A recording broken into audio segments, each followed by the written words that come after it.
Ja,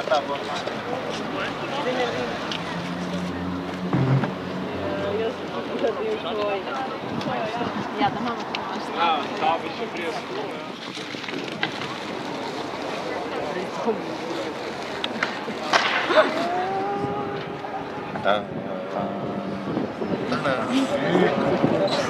Ja, prespani. A bojo taborili. Smo inicijativa, kje bomo pa jutri spali.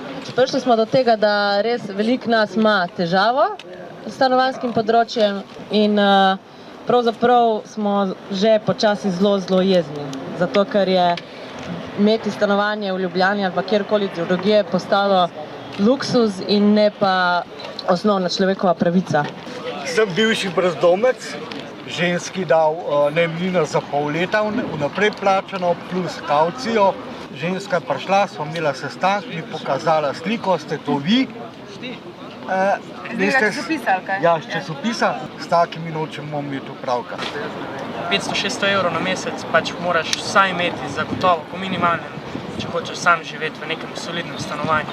Moji fanti živijo skupaj, da pol leta nam je lastnica kar tako javila, da bo pač v naslednjih mesecih bo ona dvignila najemnino za več kot polovico. Lahko ostaneva seveda, če plačujeva več kot polovico, medtem ko ni prenovila stanovanja že 50 let. Ko bom stara, bi šla raje v kakšno sobivalno skupnost starejših ali pa tudi medgeneracijsko in bi s tem tudi recimo spustila stanovanje, bi lahko mlajši prišli. Smo v položaju, kjer je vsak posameznik odgovoren za stanovanjsko vprašanje in si ga reši, kakor si ga bo znal rešiti, koliko ima pomoči, sorodnikov in tako naprej. Zadruga je model združevanja posameznikov in pač to prek te kolektivne organizacije zbrati dovolj vero in dovolj moči, da si nasloviš stanovanjsko vprašanje.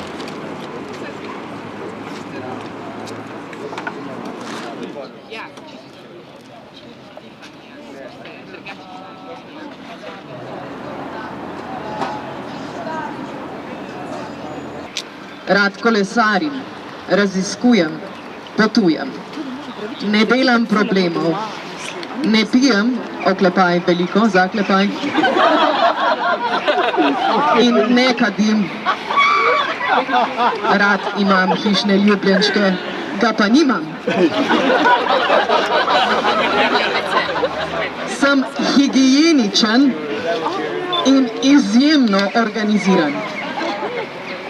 Drugače sem zdrav in pošten kmečki fant, ki bi rad naredil nekaj sebe.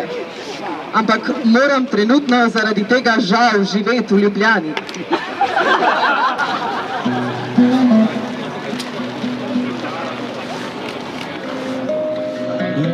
Metropolis so